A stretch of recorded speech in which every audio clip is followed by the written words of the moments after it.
Hey, good morning, everybody. How we doing? 8:47 or so here. You'll want to refresh if you can't see or hear me yet. I'm sure that we can get that on there. There's a message. I'm here. Refresh. Boom. And give me a knock, knock. There goes Chicago with it coming in real quickly. Let me know that you can hear me as well. I'm trying to use a different microphone here, trying to get rid of some of that echo noise for you as well. So I don't know who I trust here to say who could be my audio file in the group for the morning here. Good morning, everybody. Good morning, Pat. But let me know whether you possibly, hopefully, a little bit of that echo that we had yesterday has gone away. Using a little bit of, hey, Elvis. Elvis is in the building. Good. Loud and clear. Perfect. Much better. See, working for you guys right now. All right. We got a lot to talk about here. Market's down a little bit more this morning, a little soft. Actually, we softened into the close yesterday. Everything swung around the Fed. Fed came out with their notes around 2 o'clock, and guess what? They're uncertain as to what they're going to do with their outlook. Uncertainty, cloudiness, whatever you want to call it. Whenever the Fed says they're uncertain, and they told us that they wanted to kind of start nailing down a little more certainty at the next meeting. That's September 15th, I believe it's the date of that. You all of a sudden have a Fed that comes out in the minutes and says, we're not sure whether we're going to be able to do that. The market tanks. I don't want to say tanks. It goes down 0.5% or so. And obviously we were up more than, in some cases on the indices, more than 0.5%. So we really did have a nice big reversal of fortune yesterday. I knew when I look at my portfolio, everything kind of went down all of a sudden. I broke even for the day by the time everything was said and done with some of the options that I've got. Yeah, they are always uncertain. You're right, Big J. But then we've got some news this morning, obviously coming in, the jobless numbers that were a little worse than expected. The continuing claims were lighter, but the new were actually heavier. And you've got also a lot of people that are going to start looking at unemployment here because American Airlines is dropping 15 of their cities. That's all part of the plan that they had. And I think everybody knows been in motion to start laying off people here in September. So that's right around the corner. A lot of things moving the market. We've got S&P futures trading down about 12 points. They moved a little bit lower off that jobless number. Let's go to the slides, though, because that's where we'll get most of our good information, as you know, or at least that's where you can stop looking at me, and we'll get a little scripted here. I had, by the way, my podcast with my gosh, why can't I think of Tom right now? I had my podcast with Tom last night or yesterday afternoon. It's awesome. It's coming out Friday. We had a good time talking about old times in the options business and what we've learned and who we've learned it from, and a couple of other little surprises. It's neat. He talked about his Winnebago that he bought. He talked about a challenge between him and his brother-in-law. It's neat. Hope you get to listen to it. I'll get a link for you as well, and we will get that out to you. But it was good to talk to Tom, and hoping I can make that somewhat of a regular thing. I think you guys would enjoy it. The two of us are, as I said, I think we can be like a peanut butter and chocolate situation for everybody and really make something good and be fun. So anyhow, I know it's Tom Gentile. I was just having a moment there. I haven't had all my coffee, and for some reason I'm drinking cold brew coffee today. I don't know what it is, but anyhow, the morning headlines of futures. We're going to go over that. The Nvidia Alibaba trade. Somebody's going to ask, so I'm going to go ahead and hit them anyway. 2 microcap sector trades. I told you I was going to give you 3. I decided to pare it down to 2 this morning. I'll give you another 1 or 2 tomorrow. And then today's headlines trade. So I've got some upgrades and downgrades we're going to look at. So you've got actually a lot of trading potential here between Nvidia and Alibaba. I am giving you a little bit of a sell the news recommendation on Nvidia. Numbers came out at. We'll go into the numbers in a few minutes, but I'm giving you a lot here today. We've got 2 microcap sectors on bullet stocks I'm bullish on, and then we've got 2 or 3 or maybe even 4. Actually, I think we're 3 headline trades. So walking away today with something that is hopefully going to give you a way to make some money as this market shimmies around throughout the day. I'm going to use that word a couple times here, Jay, the other Jay, not the big J. So here we go. We'll move down. Futures getting off to a slow start this morning. I called it soft start. Some continue to attribute the negative bias to the Fed's cautious stance that we saw yesterday. That came out at 2 o'clock. Those minutes, remember, from were the July 28-29 meeting, and we're actually looking forward to that September meeting that's coming up. There were Basically, the Fed is telling us, hey, we don't have the clarity that we need because the COVID-19 is actually affecting the economy more than we thought it would. Shocker. That's you know what? I don't sit at that table, and certainly don't have the education to sit at that table, but that's not a shocker to me, guys. Come on. More likely that the markets are just digesting the recent highs along with a little macro catalyst to drive prices higher. What I mean by that is you were at a point where the market hit its highs. The S&P 500 hit those new highs a couple days ago. Everybody kind of rings a bell. You get a little bit of, the pomp and circumstance of new highs. You get the scroll going all over CNBC, and then the excitement's gone, and when we look at it, there's nothing out there to drive. You get Thursday's jobless claims coming up. That's going to help. No, it didn't. The jobless claims came in at 1.106 million. That's higher after a 963,000 read last week. Philly Fed was 17.2 this morning. Remember, Philly Fed is one of those that everybody looks as a leading indicator. 20 was the expectation there, so we're seeing some shrinkage at that region as well. And then if we look a little bit further, the COVID-19 headlines, and I just brought this up yesterday that they've been going away. Spain is once again Europe's epicenter as a pandemic after recording the highest number of daily infections since April. Well, Germany had more than 1,000 new cases, third consecutive day. China and the U.S. have agreed to hold a call soon. I'm getting tired of this. I don't know if you are or not, but I'm getting really a little tired of this. All of a sudden, we're deciding that we're going to have a call. A couple days ago, the president told us that he wasn't going to have a call because he had other things to worry about. It wasn't important at the point. I think I said at that point that this is going to be a political hot button. We got to get something done here as well as the USPS before the next couple of weeks. Otherwise, you're going to see a little bit of a slide in the polls for the current president, obviously. The president or the vice president, Mr. Biden, would start to go up in the polls. And I think you're going to see Wall Street start to adjust for that over the next few weeks, which means your financials and other areas of the market are going to continue to see some weaknesses. And I think that you'll see technology start to pull back just a little bit more. Little bit of profit taking coming for this market. And as I mentioned yesterday, the sentiment is ripe right now. Still have the marks up here. VIX is bearish. Investors Intelligence still bearish. We've got a neutral reading on the CBOE equity put call ratio, but it dipped down yesterday as well. So things are really looking like we're getting a little complacent in the market right now. So want to watch for slippery spots, I think is that. And no progress on that fiscal stimulus package. Are you kidding me? Oh, we're supposed to have that money already coming and everybody's on vacation. Shocker. Again, shocker. SMH, I'll hit in just a couple minutes for you. We're going to hit that. We're also going to hit Nvidia. Obviously has to do with the SMH. Let's look at a couple of other slides. The S&P 500, I always like to look at this, and I haven't done it in a couple days. Something happened yesterday that you need to be aware of. We saw that that selling pressure come into the market, and look what happened with the volume. Volume started to rise on the S&P 500 ETF. We have been seeing a steady decline. These are the dog days of August that are playing out for you right now. People hanging out at the beach, even though there is maybe some COVID going on, even at the beach, and telling you to socially distance. They're not in the office trading, is what you can see here from that complete decline through June into July into August. And right now we're in that light volatility, light volume. Light volume usually turns to heavy volatility. Watch right now that 33,550 level, 3350 on the S&P 500. We're going to challenge that today right out of the gate here. 3,300 with the S&P 500 to 20-day, the traders trend line right there.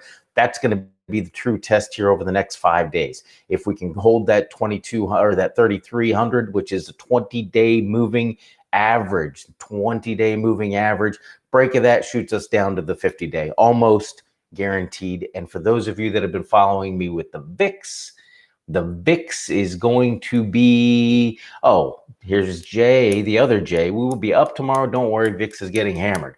So we will see what happens with the VIX if we get towards that 3,300. We'll be heading up above 25 at that point. And as again, I target over 30, 32 is where I see that going over the short term. August, second part of the month, more volatile than the first part of the month, and September is the most volatile month of the year. Statistically speaking, when you look at the market over the last 20 years, over the last 30 years, it is the most volatile. Everybody thinks it's October. It's actually September. On to the VIX here. And we'll look at that chart. It's nice that we brought up the VIX here.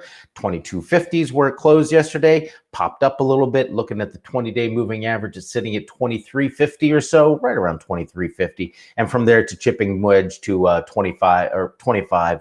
And that's your next challenge is 27.5. So you've got a pretty easy progression here where you look at the VIX and where we could see some breakdowns. The other thing is the VIX, the volatility of the VIX dropped to its lowest point in more than a year and a half yesterday. Yes, and that includes even the point before we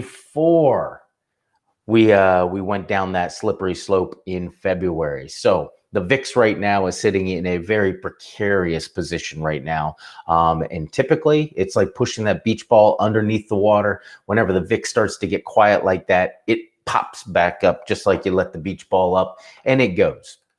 So let's talk about Nvidia's earning moment, because everybody's going to be asking me at some point today, at some point at 11 o'clock during my night trader session, they're going to say, hey, how about Nvidia? You told me buy the rumor, sell the news. Nvidia beats by 50 cents. Did anybody think they wouldn't? They beat on revenues. They guided the Q3 revenues above consensus. The stock traded down 1%.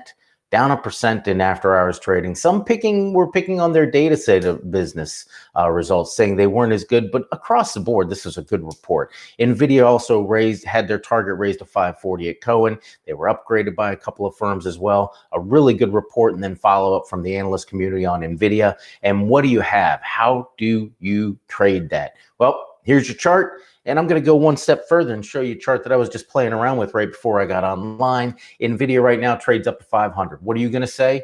If somebody out there, and all of you guys are listening, to me, a BlackBerry with a full keyboard, that's the only reason I had a BlackBerry back in the day and held onto it, because of that damn QWERTY keyboard was the best thing in the world, except you ran into stuff because I was always typing.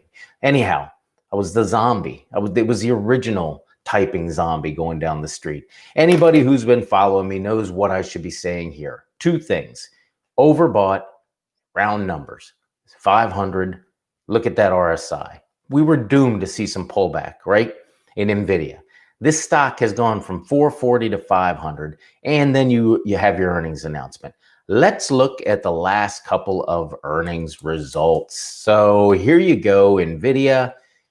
You've seen a 17 or 15% rally over the last 5 days.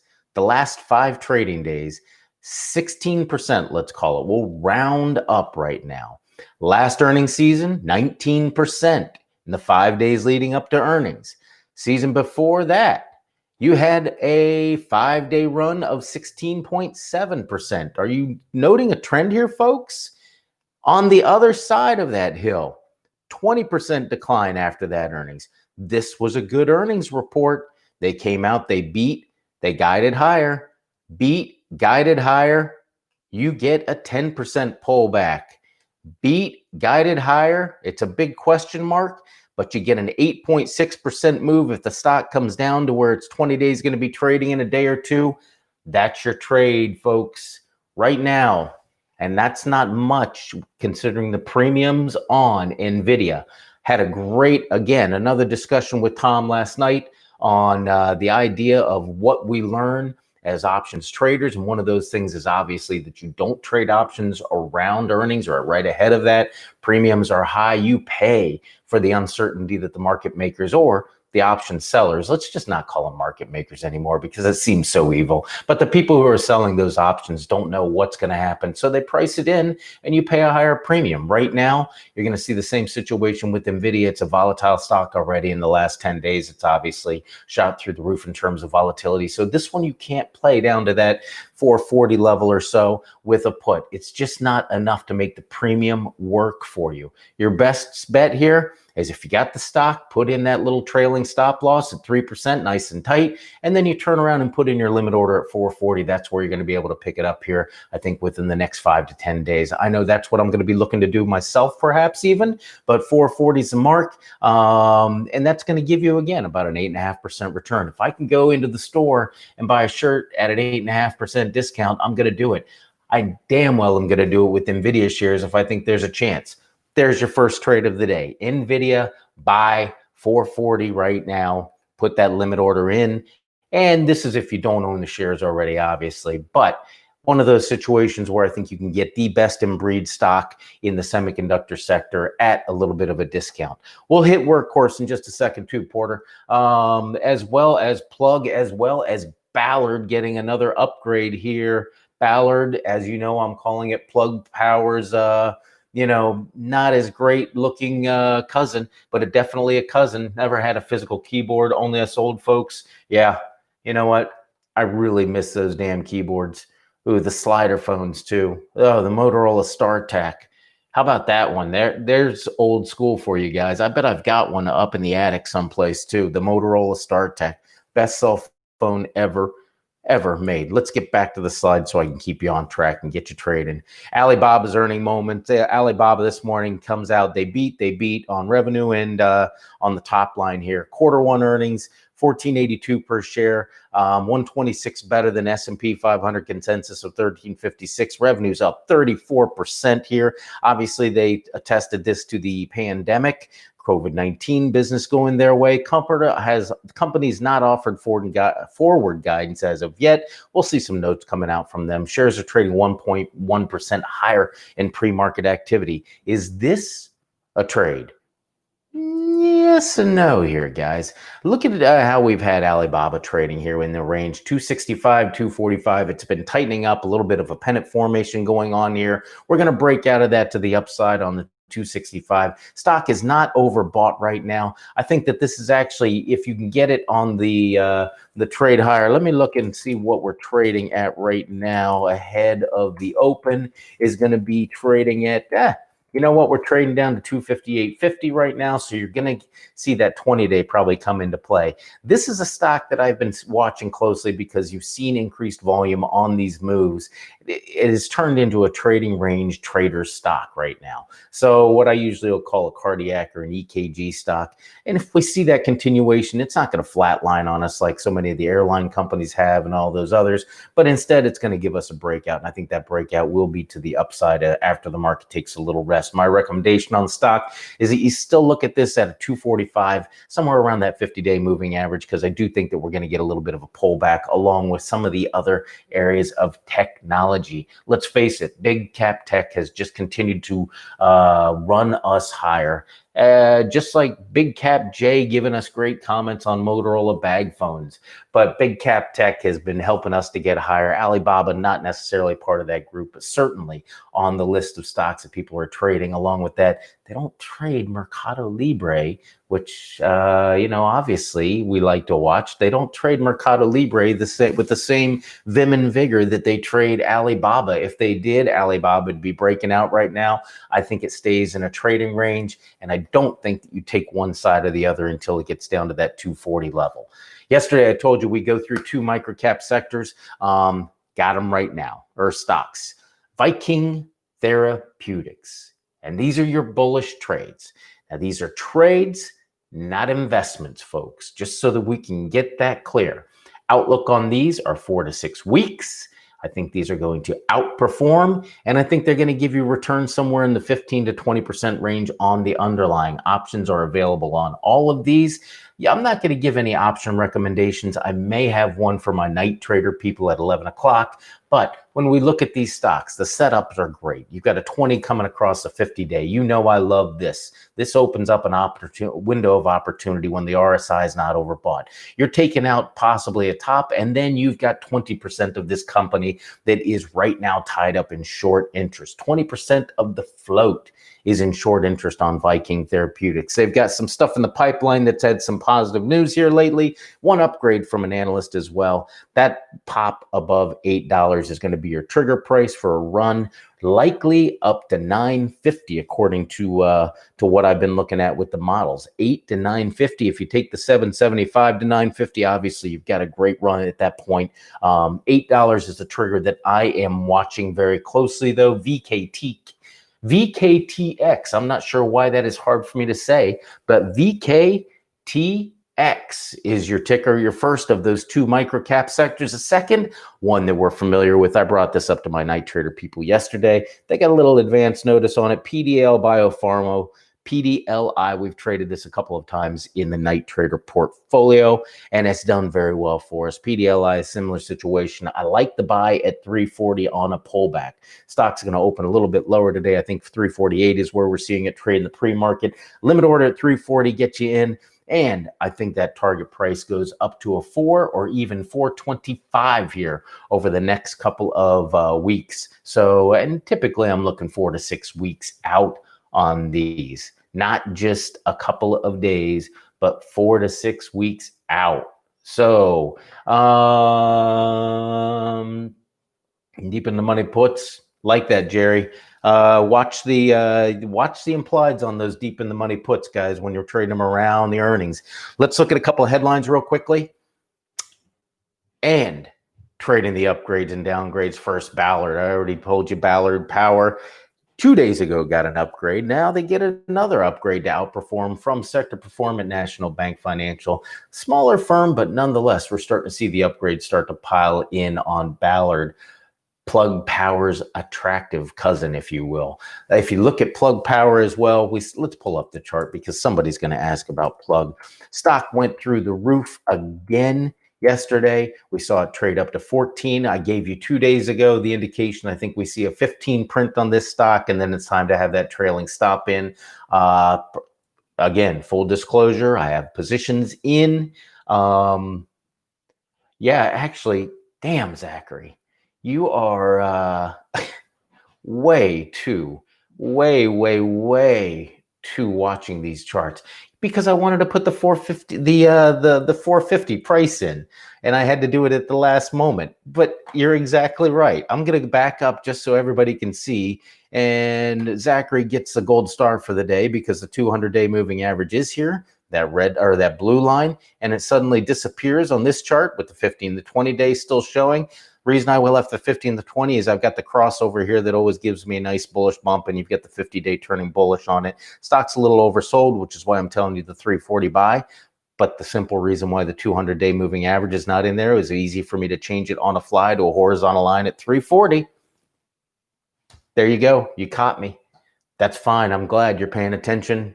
Ice cream sundae or maybe one of those scooter crunches for you as your reward for being the most observant, or we just get to make some money off of the trade. I hope. Ballard Power, anyhow, when you look at Plug Power, we ran up to over $14 yesterday on its high, pulled back in the afternoon. 1365 is your close. I think $15 starts to be the point where you put that trailing stop in. I know that's where I will be doing the same, and it's a 3% one at that point. It's very tight because the stock has run up from $11 to $14 here over the last week. So not getting greedy with that. And then the limit order to get back in is at $12. $12. Ballard Power right now crossing above its 50-day moving average. A 20-day is going to start turning higher. Look at the volume that we're starting to get on Ballard coming in as well. They're going to be a player along with Plug Power in the same area. They are doing it organically as they're trying to develop their technology instead of buy it. I always mention that. RSI is not overbought. I see Ballard run at a 20 in the next 4 to 6 weeks or so. 4 to 6 weeks. Hey, Jerry, looks like you're getting out. So, well, maybe you're not. Shimmy, shimmy, shimmy. Let's go on. Next one. SE.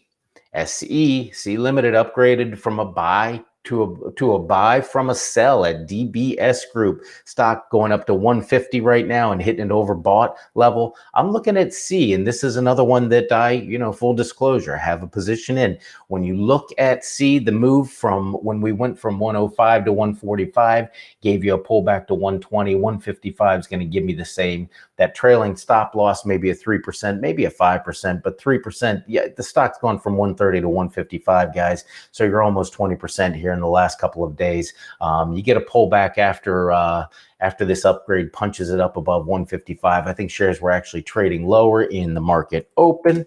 Or the pre-market. Yep. No, we're trading up now. They had been trading down. We're trading up a buck. 151.75 is where we're trading. So a little bit higher than where we closed yesterday. Look at the 155 as a point where the stock's going to start to see a little bit of a pullback. And then from there, I think we pull back down to the 140 level, and that's a great entry to get back in. And this, I would say, since we're going through the nice steps of saying investment or trade, this is both an investment stock and a trading stock at this point. So the last one I want to throw in there is Crown Castle. I talked about Crown Castle about 3 weeks ago. Like the activity as it was coming above its 50-day moving average, and you saw the stock poke up to 180. The stock has since started to consolidate around that 20 and that 50-day moving average and going sideways now. We get a downgrade. 162 is where we're forming that bottom from back in June.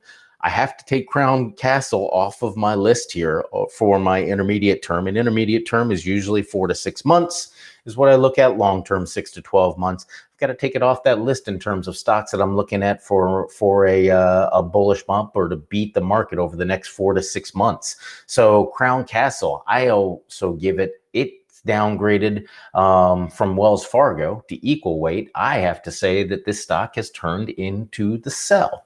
So I think that this is a sell on Crown Castle, and I think a target of somewhere around 150 that you see before the next couple of months have ended.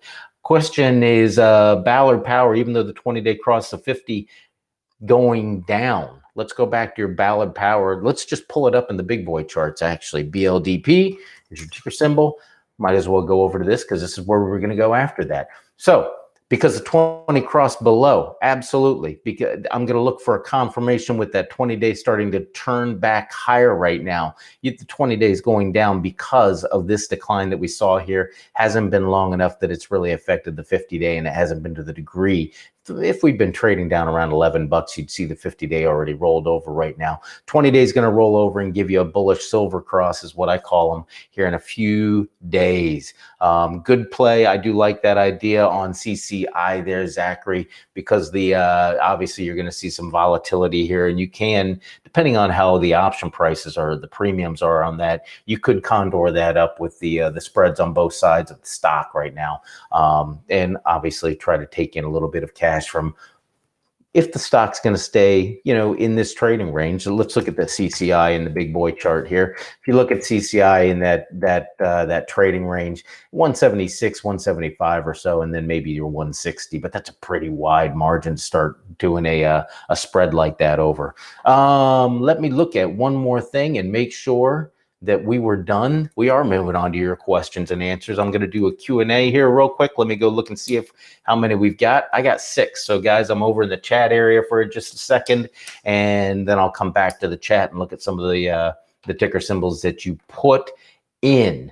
EGO and silver. So question on silver, and obviously you've seen a bit of a pullback in silver, a little bit from an overbought situation. Also, the other is this whole, how much is this stimulus bill going to be? Right now, silver trading up 1%, pre-market trading on the SLV. We're trading at about 25 bucks right now. Silver's done a little shimmy here and come down to that 23, back up, down, up. We're going to take silver, take out the 28 as soon as we start to see whatever that fiscal deal is going to be. Remember, this trade is being driven by weakness in the dollar. If I bring up the UUP, which strengthened up on us yesterday, you'll see here in a second, boom, there it is yesterday popping up. Gives you every reason for gold and silver to be going down.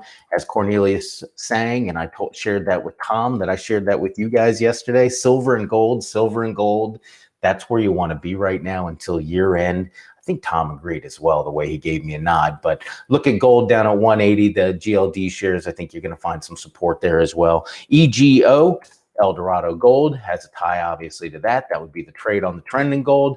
Another $11 support level here. 20-day moving average has kind of been going sideways, and the stock is trying to find a way to crack up above this. I like longer term options on EGO. I also like it as a hold into the end of the year.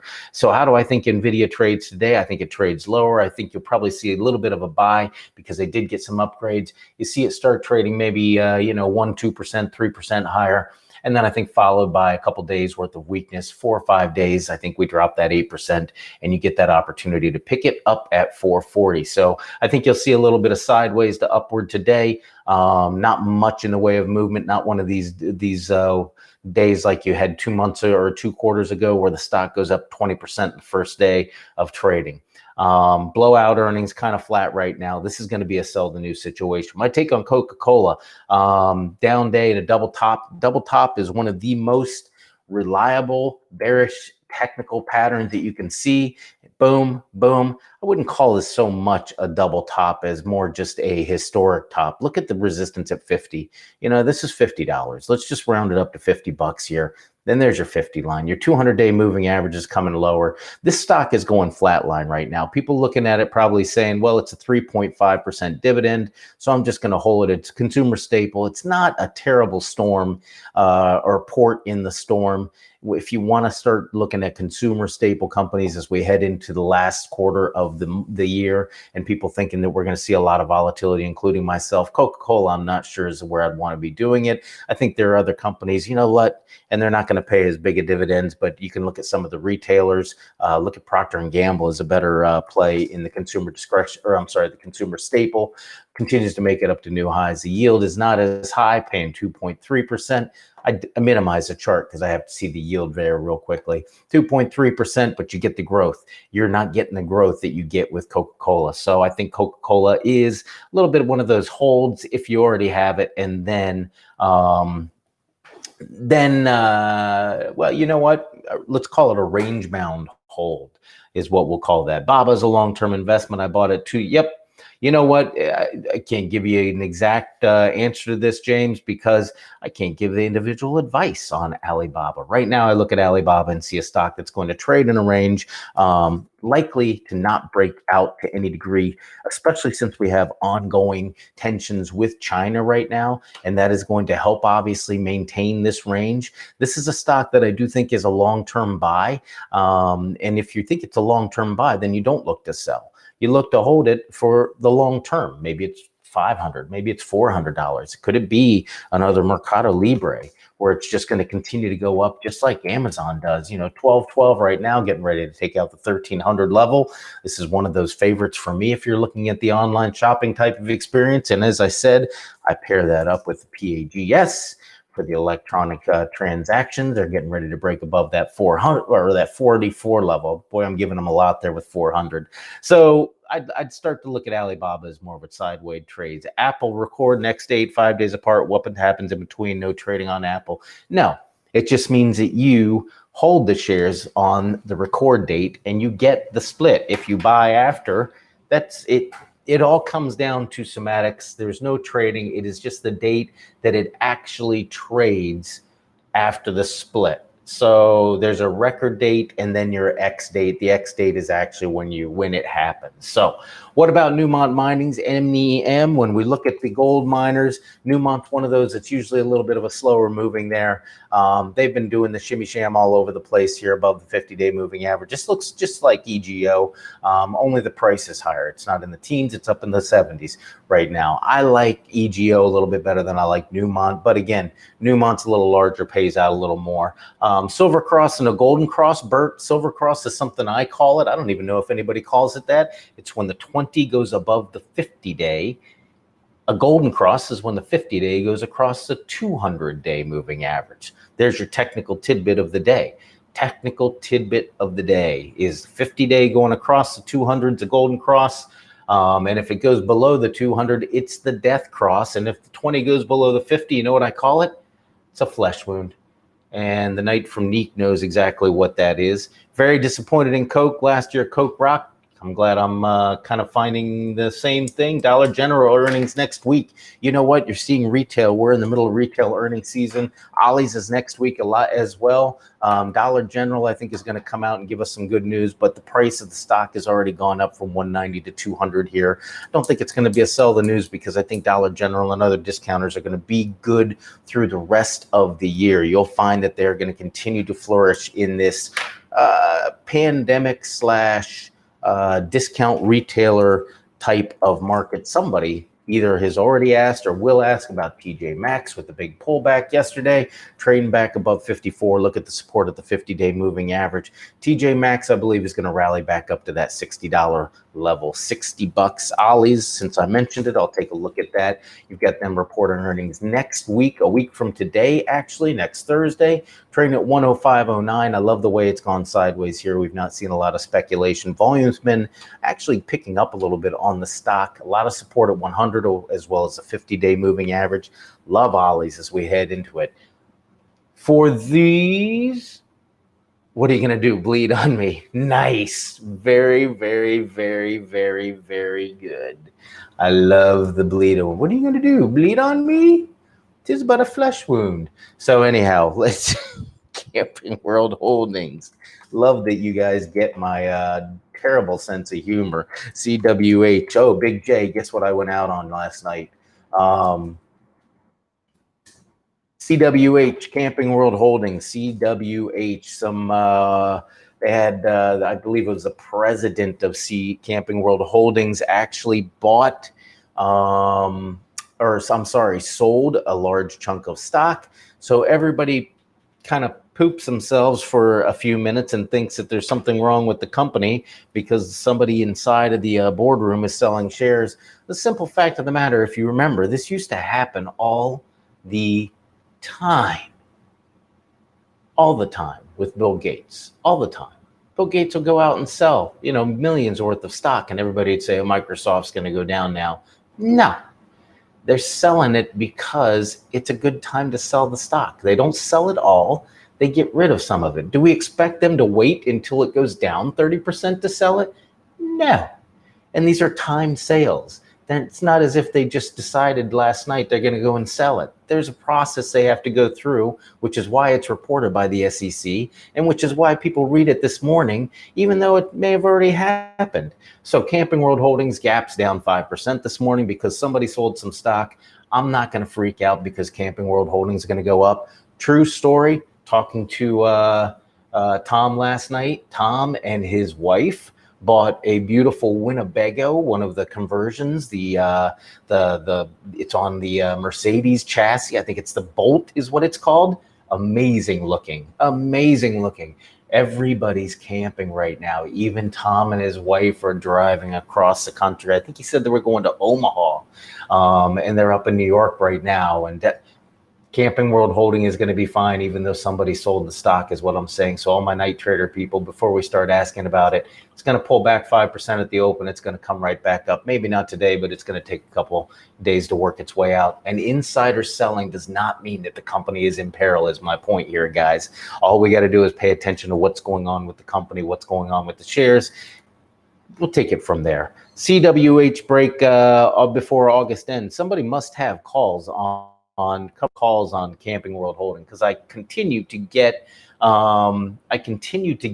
questions about 40. I do think that Camping World Holdings, you get 10 days.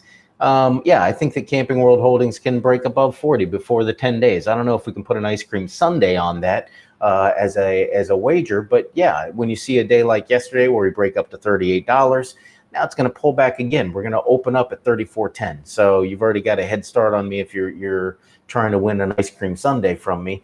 But the pre-market down at 34.10, I think people look at this and say this is a good idea to get in before. If you got the 40 calls, this is one of those situations where if you're looking for it to go in the money, that's going to be a stretch. And I know the 40 calls are right now crowded. So you're also going to see a lot of resistance when we get to that level. All right, guys, 9:27. So we're going to shut it down. How about the VIX, Carolyn? The VIX right now still picking up in terms of volatility. Let's look at the chart real quickly, and then I've got to jump off. I just got my text message that I've got a meeting that's going to start in 3 minutes.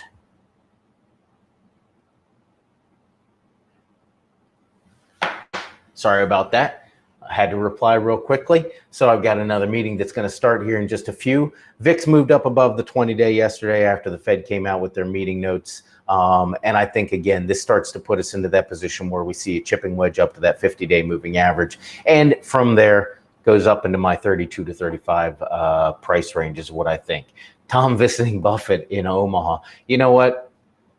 Tom, just amazing to talk to. Who goes to Omaha? There's a lot to see in Omaha, I'm guessing. There is a lot to see up there, I'm guessing. And certainly, if you've got a cool. I mean, it's all off the grid. It's amazing. He's got a YouTube video up of it, and it's just an amazing vehicle. He can trade from it. So I'm gonna have to get one of these things. He's got solar panels. I don't know how many watts of solar panels up at the top, but anyhow, guys, 928. Let's try to get ready to open. We're gonna open. It looks like a little bit soft still. So watch the volatility. Watch the VIX today. VIX takes out the 25 level on a close, and we're going to see a little more volatility as we go into Expiration Friday. Don't forget, Expiration Friday is coming up this month or tomorrow. Usually you're going to see a little more volatility on those Fridays. Look at where the open interest is. I'm looking at UZB. Look at where the peak open interest is on some of these stocks. It gives you a great opportunity for a couple days worth of, 2 days worth of premium to rate credit spreads. If you're looking at that type of trade right now, Camping World Holdings above 40 before this expiration? No.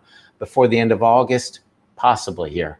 Ice Cream Sunday on the line for that. All right, guys, you should be set to trade now. Gave you some headline trades. You're going to get out there and get busy. Look at Ballard Power on that upgrade and that silver cross that's going to be coming as well. We got the flesh wound a couple days ago, but it crossed above its 50-day. And I like Plug Power once it hits that 15 level. Watch it pull back to the around 12, and then you jump right back in on that cross-cut rally. Until tomorrow, I'm going to wish you the best trading success. Hope that you make some money today, and hope that it's off of some of the trades that we've talked about here, as well as those micro cap short covers. Have a great day. PDLI was one of those. Have a great day, and I'll see you tomorrow. Bye-bye.